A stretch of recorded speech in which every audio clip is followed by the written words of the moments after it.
Ross. Good to be here. And thanks, Leanne and Chris. Those were two super interesting presentations and some good lessons from scary times in the mountains for sure. Can you guys hear me? Hopefully I'm here. I'm not, I've lost my communication. Yeah, man, you're on. Okay, great. Okay. So, well, I'm going to try the screen share thing. Like everybody else, I haven't done it before. So let's give it a go. See if I can get my little presentation going. Let me know if that works.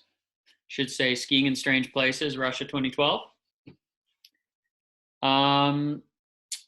Before I dig into my presentation, I'm going to lighten the mood just a little bit and just and talk about a couple of ski trips that I had to interesting places and sort of the perspective that you gain by traveling and going to interesting places and in a time like this in the age of the coronavirus, it's that kind of perspective that helps me um, keep things in check, I guess, in my own mind. You know, when you start to feel that you're so hard done by or whatever, you realize that there are a lot of people through time that have been dealing with a lot of big challenges.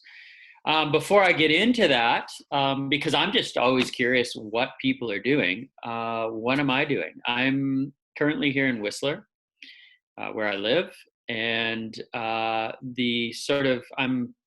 sort of locked down in my house like everybody else. I go out for groceries once a week. The interesting part for me is that my family, my wife and my two kids, were overseas in New Zealand visiting my wife's parents when this whole thing blew up. So that added a little kind of wrinkle in our family plans where we had to figure out how to get them back here to Canada in the midst of all this. Fortunately, they did make it back. They got home a week ago, and I had to move into the basement of our house. And so I haven't made contact properly with my family now for a month, but I can see them and talk to them every day now that they're back in Canada. But it's just super weird, and I'm sure everybody's in the same weirdness. We've got another week of them in quarantine, and then finally I'll get to give them all big hugs a week from now. So counting down the days. And aside from that, I try to get out for some daily exercise. Fortunately, I live right on the edge of the forest here in Whistler. And whether it's going for a run or just throwing my skins on and going for a ski tour through the forest, I try to get out almost every day and do something. And also, fortunately, being a film producer, we've got a couple of projects in the works right now that need some editing. So that's keeping me busy and should be able to keep me busy for a few more weeks. So hopefully you guys are all doing well as well. All right, I'll get into it here. Yeah, I just want to take you on a couple of trips to interesting places I've got to ski. I am by no means an expert on these places, but these are a couple of trips that really help shape sort of who I am and how I view the world. So skiing in strange places, we're going to start in Russia. So talking about freaky things happening in the world, when I was a kid, I grew up in the Cold War era. So if you're over 40 years old and watching this, then you probably will relate to some of this. But the big fear that I had when I was young was nuclear war. It was a very real threat. And I remember having nightmares as a kid of seeing the mushroom clouds or Soviet paratroopers dropping into my neighborhood or all these scary things. And that was a very real thing back in those days.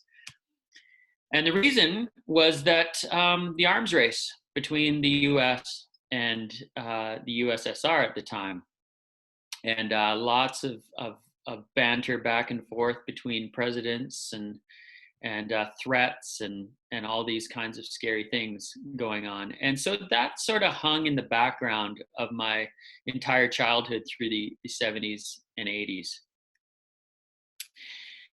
But as I sort of grew as a skier, and as I started to experience new places to ski, your bubble starts to you start to look outward into the wider world. And the Caucasus Mountains of southern Russia have been a place that really intrigued me. I'd seen so many cool images and heard stories of people skiing there, particularly in the Krasnaya Polyana area near Sochi, and I really, really wanted to go there. And so I started looking into it pretty seriously around 2010, and finally secured the opportunity to go there. We were planning to go to Krasnaya Polyana in 2012, but there was one problem.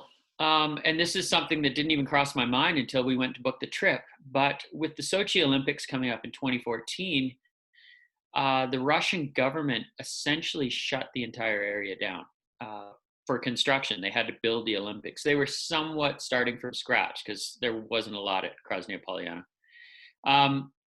So skiing at the ski area there was out of the question. So we looked into heli skiing, and when we first inquired, it looked like that would be a possibility. We could go and heli ski the Caucasus Mountains, which sounded really cool. The problem is, as the trip got closer, Putin and the Russian government closed all the airspace around Sochi and effectively shutting down the heli skiing operation there. So once again, I thought that my dreams of skiing in the Caucasus Mountains of Russia were disappearing. But enter this man. This is Jussi Lindblom. He is a Swedish nomadic mountain guide who kind of does tours all over the world. And he called me up one day and said, "Hey, got an option for you. My friend Nikolai Veselovsky, who runs Vertikalny Mir, the heli ski operation that used to operate out of Krasnaya Polyana, has just cut a deal with the Russian government. They're going to give Nikolai one of the Russian government's sort of mountain highways on the other side of the Caucasus Range to operate out of for that winter and the following winter." And I was like, whoa, wait a second. Like, you're telling me that you can go heli ski from a Russian government mansion, secret hideaway in the mountains? Like, this sounds like a James Bond film. I'm like, this sounds like the coolest thing ever. So he said, yeah, I swear it can happen. So we booked the trip. We said, let's go. And to be honest, I didn't really believe it was going to work out, but we decided to go for it. So we made our way to Moscow, made the obligatory stop in Red Square, toured around the city a little bit. I was with Mark Abma, who bore a striking resemblance to Lenin, and was a bit of a hit as we cruised around the subway system. Like, you can see the people over here on the left, like kind of like looking at him. I mean, it was kind of like that everywhere, which we had a good laugh over. But a couple days later, we finally made our way to the North Caucasus Mountains to a town called Arkiz. And this is what we found. It actually was real. This is Mikhail Gorbachev's Gostacha. It is probably 100-acre plot of land with a ridiculous pink marble-clad mansion, bulletproof, of course.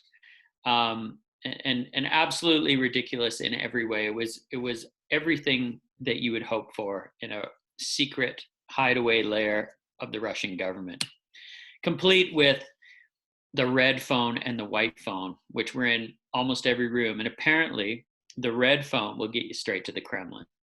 So pretty darn cool for a kid who grew up in the Cold War. Seeing all this stuff on TV, to be right in the heart of the action was pretty amazing.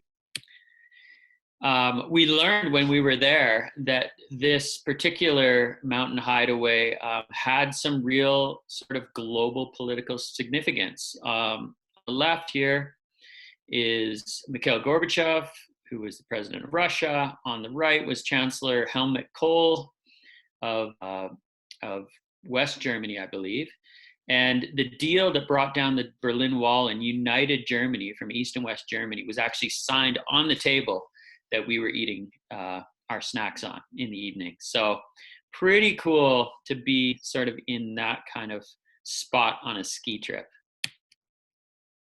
This here is Valentina. She has been working there since 78, and she's the caretaker of this mansion. And apparently, it gets used back in the old days, in the 70s and 80s. It was used fairly often, 4 times a year. But nowadays, it's not even used every year. And so she stays up there by herself in isolation, and we were just trying to imagine the stories that she could tell. One night we got her a little bit um, drunk with some vodka, and hoped we could get some stories out of her. And the best she did was tell us that there were actually secret passageways underneath the hideaway, like literally like one of those bookcases that pulls out that takes you down like a little spiral stairs into a series of tunnels in case the place got raided and they had to run away. So that was kind of cool. Had a really sweet snowcat, and if you've ever been to Russia, you'll see a lot of strange stuff like this, which is kind of fun. And if you needed to go to the hospital, the old Soviet era ambulances are just classic. It was kind of this weird juxtaposition between this ridiculous opulence and extravagance that we were living in this mansion, and when you compare it to sort of the surrounding countryside and the towns, it was going back like 60 years in time. Old army jeeps and horses were the sort of the main means of transport. So it's a very, very interesting place. And the skiing was really good. So we're on the north side of the Caucasus. Directly to our south is the disputed territory of Abkhazia, which is sort of used to be Georgia. It's really messy over there with recent wars and these sorts of things. But the skiing was really good. We were kind of riding the borderline and sneaking our heli under the radar defenses to make sure that they didn't think that we were invading or anything like that. But man, big mountains and big terrain. Really good snow as well. Dry powder. Just super unique and a great experience.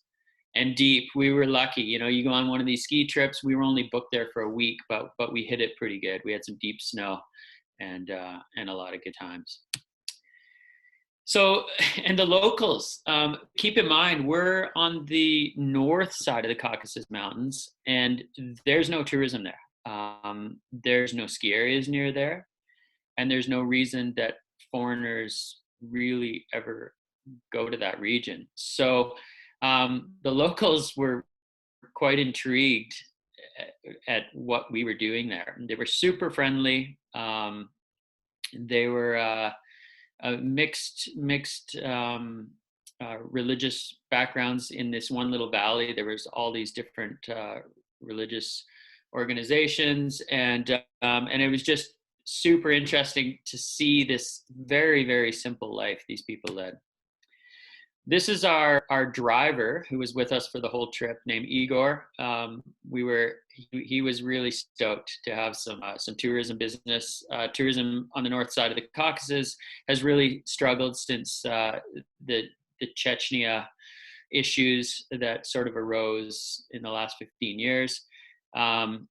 And he was so excited that he got us to sign his van, which was kind of a trip. But Igor, after we spent our week in our keys at the Russian mansion, we decided to spend our second week down in the Mount Elbrus area. So we drove. It was around 400 kilometers, and we had to go through 6 checkpoints. And each one of these checkpoints, man, it made you appreciate the way that we get to live in the West. It was just a full interrogation. Obviously they have some terrorism issues on the north side of the Caucasus, but we got to one checkpoint, the final checkpoint before we arrived at Elbrus, and Igor got into a shouting match with a guy carrying an automatic weapon, and it just escalated and escalated and escalated, and I actually started to really fear for our lives at one point, especially when Igor just basically told the guy to F off and just started driving. And I was just waiting for the bullets to start flying. He drove about a kilometer ahead and then stopped and said he was trying to get Igor to pay a bribe, and he said, "I'm not paying a bribe." And anyway, the bullets didn't fly that day. So, whew. So we made it to the town of Chigette, which is the Elbrus area.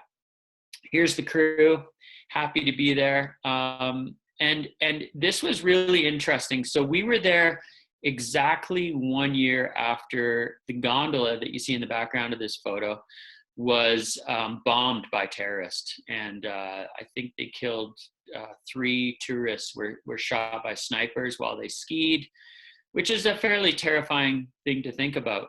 But what we realized is that the locals, because since the terrorist incident, the town basically shut down. They were as quiet as our ski towns here now. And tourism had essentially stopped. Nobody was booking anymore. The only people skiing were the locals. And so seeing a crew of people come in from outside, they were this really genuine stoke to have us there. They've got some really great terrain. This wall that you see here is, it's probably about 1,500 vertical meters, really big terrain and complex and interesting. We had great powder. And we hired a guide when we got there to help us get through this area. And you can see there's a lot of rocks and cliffs. We were working our way down one at a time, trying to do it as safely as possible. But we were about a third of the way down, and we looked up, and there was probably 20 local Russians just bombing the slope en masse. And we're like, what's going on? Like, why are all these guys coming down at us? And somebody had caught wind that we were there, and the word spread through sort of the local free skiing community, and they all decided they wanted to go ski with us all at once. And we were just like, we were happy that they were excited to be with us, but at the same time we were terrified that they were going to kick off an avalanche and kill us all, because as you can see, this is pretty big terrain. Anyway, fortunately we made it down to the bottom and sort of breathed a sigh of relief. But that was that's one of those things that you don't really account for when you take off into the mountains, as a mob of 20 people chasing you down in complex terrain. So overall, the trip to Russia was amazing. The people were wonderful and friendly, and they got us so drunk. The vodka thing, if you've never been to Russia, the vodka thing is really real over there. But we had a blast. And it's one of those experiences that really shows you that the government doesn't always represent the people.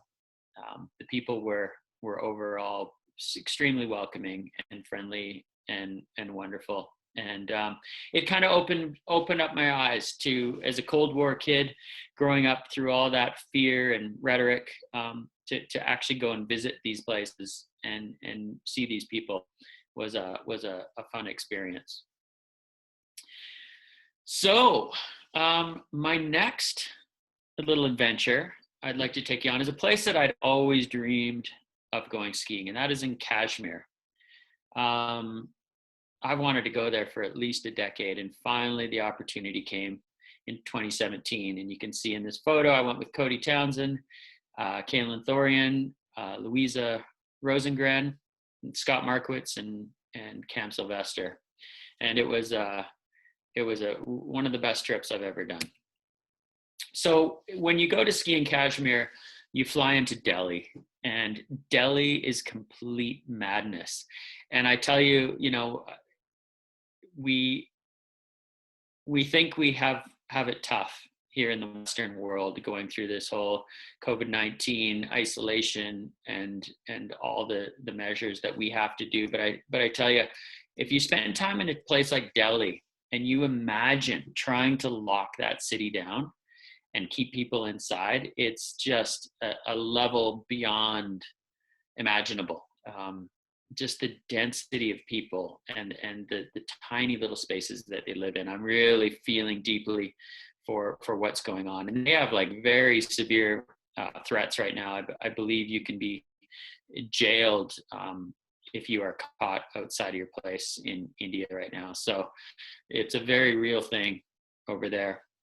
So you fly into Delhi, and then you make your way to Kashmir. So if you're not familiar with Kashmir, Kashmir is a mess.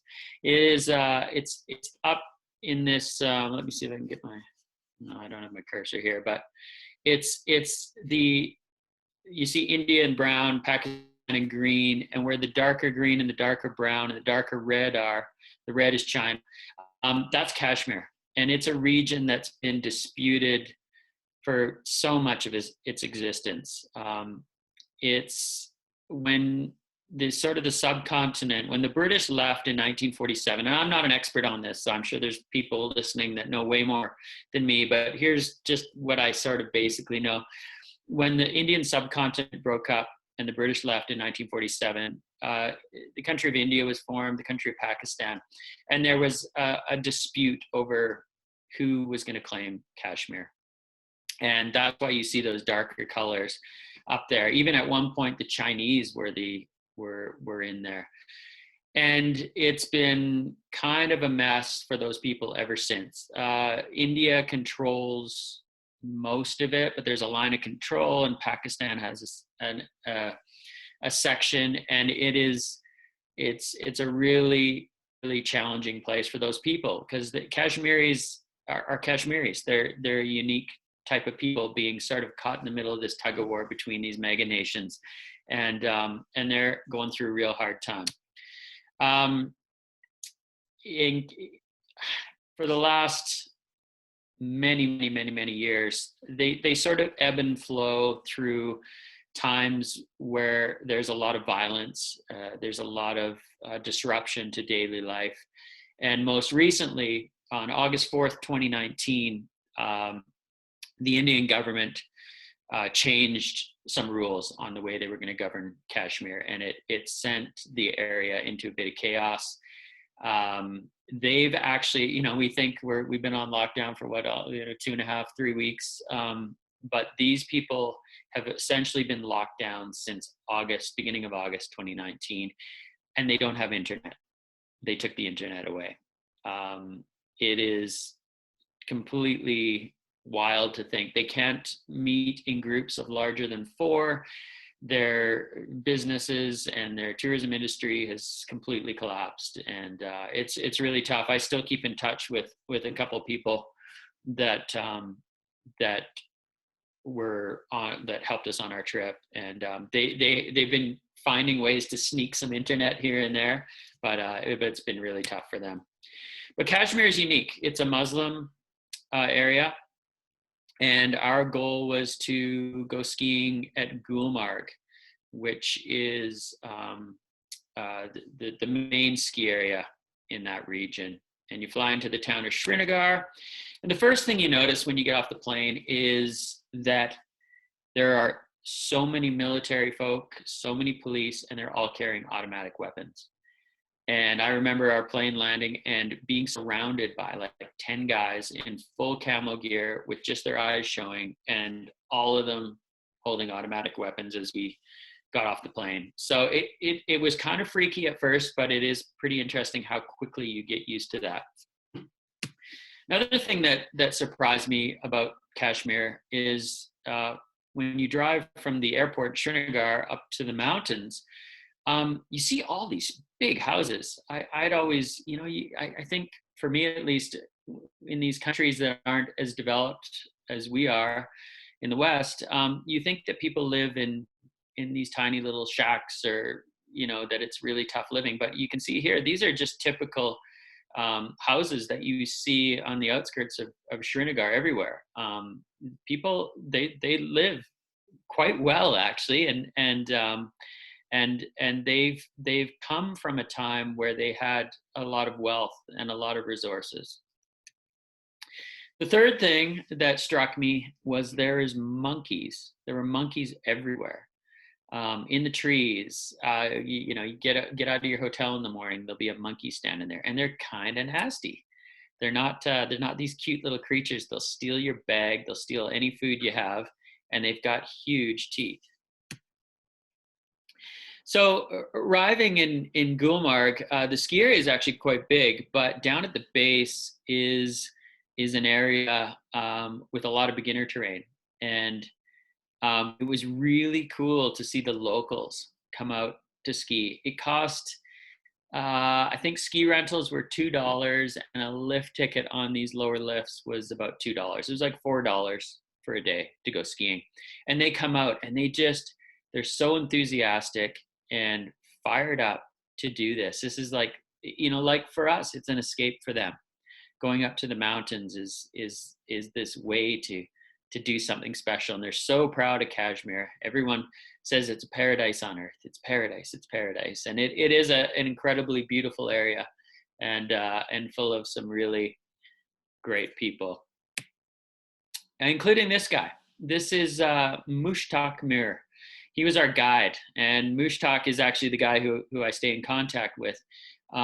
You may know Mushtaq if there was a video going around Facebook a year or two ago of this big, giant bowl, and a skier coming down, just making slow S turns way down in the bowl, and he's just kind of cruising along, and then all of a sudden, like the entire bowl fractures. I don't know if you guys have seen that. And then the guy with the camera starts yelling, and the skier doesn't even notice.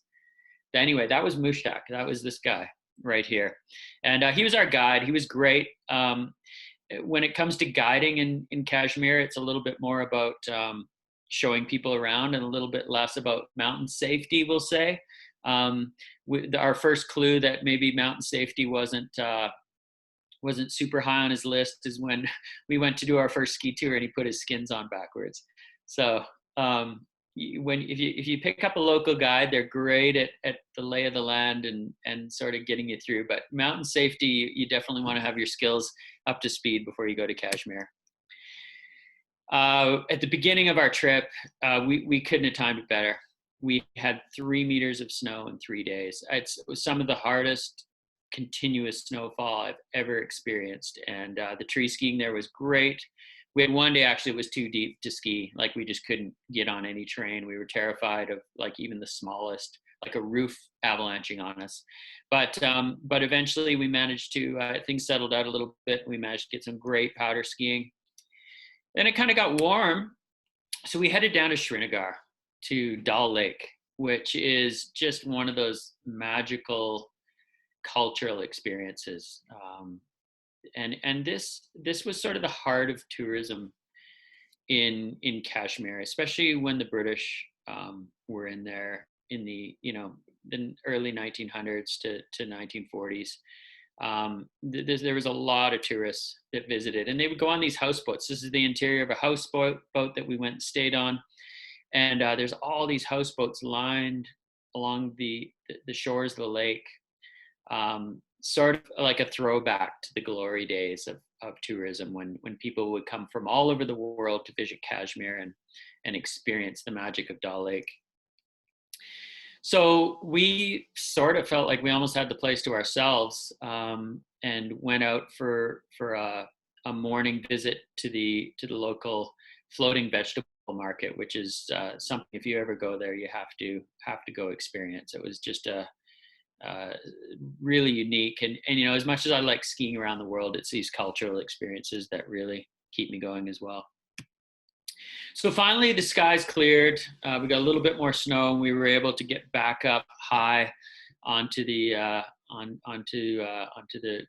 Gulmarg and Mount Afarwat, and we got above the Sea of Clouds and looked out to the greater Himalaya range, and I'm not certain, but I think that's Nanga Parbat in the distance there, 8,000 meter peak, and K2 is just out of sight from there. So being so close to those big peaks was pretty special, and the skiing of course was magical.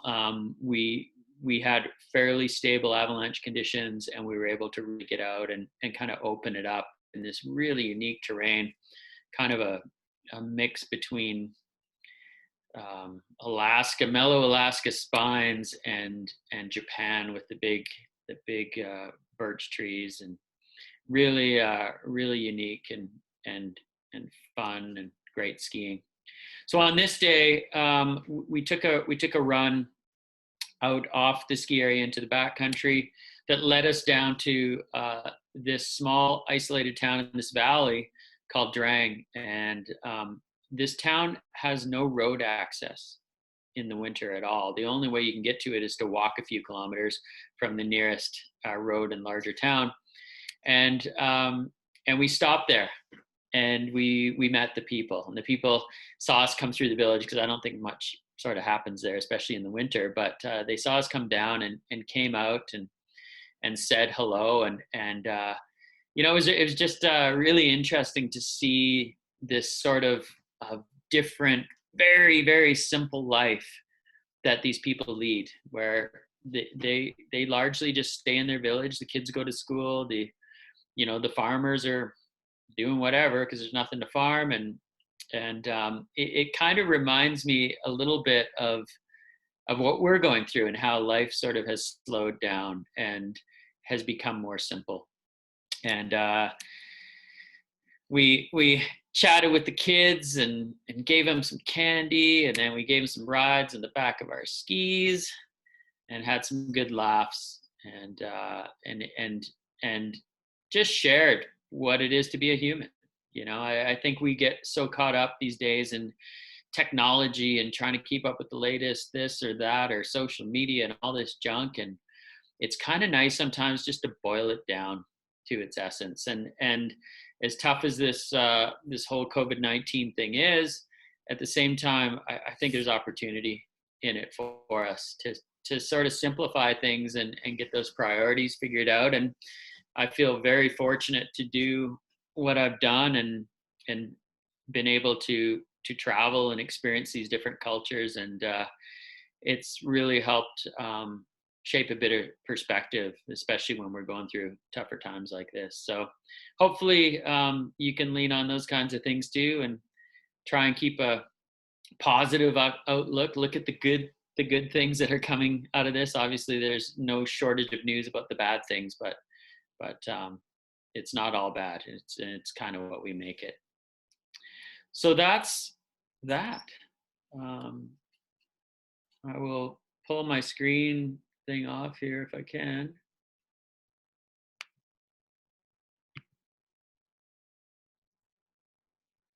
Are we still there?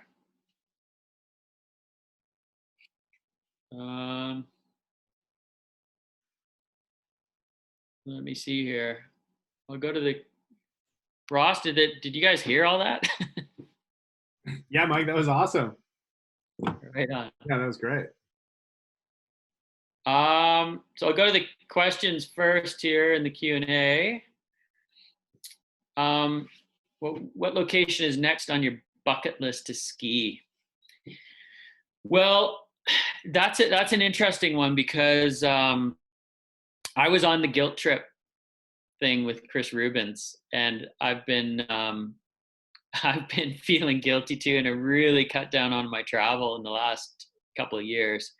I think Antarctica would be really cool, but that's sort of unrealistic at this point, unless we came up with a way to seriously offset that.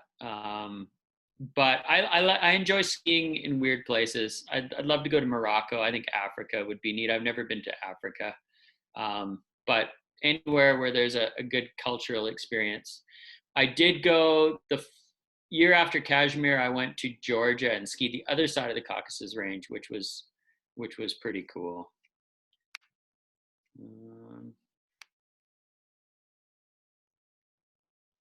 Trying to find this chat here, see if there's anything.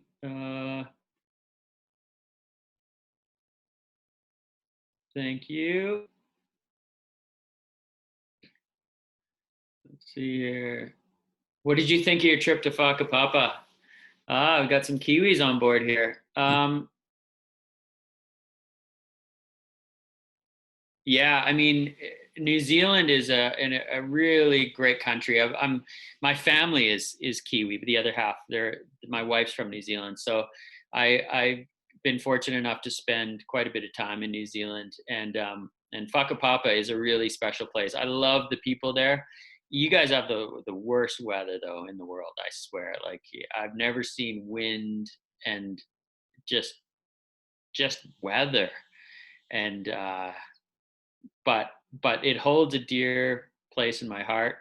Scotty Maisie, um, Ma, and what's her name? Oh, geez, I'm spacing right now. But just such a good crew down there. Really, really, always will have a good place in my heart. Uh, where will you head next to see automatic weapons? I don't know. Hopefully not here. Geez, the way it's going. The U.S. was talking about throwing some military on the Canadian border, which is kind of crazy. Um, let's see here.